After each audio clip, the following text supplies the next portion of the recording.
تو یہ ہے خیرکم من تعلم القرآن وعلمہ۔ اب آئیے 6 آیتیں سورہ عبس، کلا انہا تذکرہ۔ یہ لفظ بہت اہم ہے، تذکرہ، ذکرہ، تذکیر، فذکر بالقرآن، کیا معنی ہے اس کے؟ یاد دہانی صحیح ترین ترجمہ ہے، یاد دہانی۔ ایک ہے کسی کو کچھ سکھانا، نئی بات سکھانا، ایک ہے یاد دہانی، اسے ایک چیز معلوم تھی کوئی بھول گیا، یاد کرانا۔ جیسے آپ کے کسی دوست نے آپ کو بہت قیمتی قلم دیا تھا، آپ نے اسے بہت سنبھال کر اپنے ٹرنک میں رکھ دیا، اب سال ہا سال ہو گئے، نہ دوست سے ملاقات نہ وہ یاد، اچانک آپ نے کسی روز ٹرنک کھولا اور وہ قلم آ گیا، تو آپ کو دوست یاد آ جائے گا کہ نہیں؟ اسی لیے قرآن آفاق و انفس کے لیے آیات کہتا ہے، ہم اپنی آیات دکھائیں گے تمہیں، نشانی جس کو دیکھ کر تم ہمیں پہچانو گے۔ اور تذکرہ کا مطلب کیا ہے؟ پوٹینشلی ایمان ہر انسان کے دل میں موجود ہے،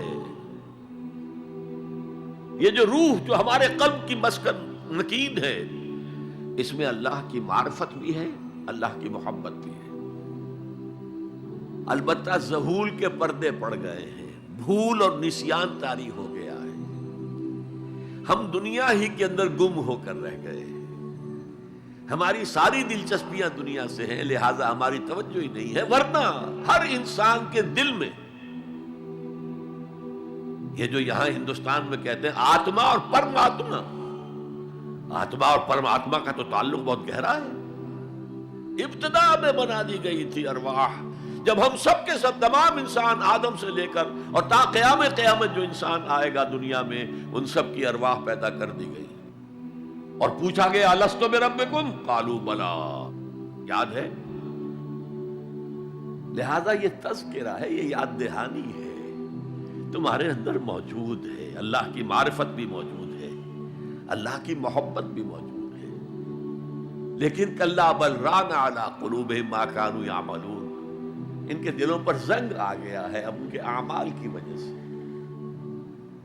شیشہ جو ہے وہ زنگ آلود ہو گیا۔ حضور نے فرمایا ان هذه القلوب لتصدع كما يصدع الحديد اذا اصابه الماء، ان دلوں پر بھی زنگ آ جاتا ہے، جیسے کہ لوہے کے اوپر پانی پڑتا رہے تو اس کو زنگ آ جاتا ہے۔ پوچھا گیا فما جلاؤها یا رسول اللہ، اے اللہ کے رسول ہماری تلواروں کو زنگ لگتا ہے، ہم پالش کرتے ہیں، سیکل کرتے ہیں، وہ پھر چمک اٹھتے ہیں، تو دل پر اگر زنگ آ جائے تو اس کا علاج کیا ہے؟ 2 چیزیں فرمائی، کثرت و ذکر الموت و تلاوت القرآن، 2 کام کرو کثرت سے، موت کو یاد رکھو، یہاں رہنا نہیں ہے، جانا ہے، یہ ہمارا گھر نہیں ہے، یہ ہماری منزل نہیں ہے، ہمارا اصل گھر جو حضور نے فرمایا انما الدنیا خلقت لکم وانتم خلقتم للآخرہ، یہ دنیا تمہارے لیے بنائی گئی، تم آخرت کے لیے بنائے گئے ہو۔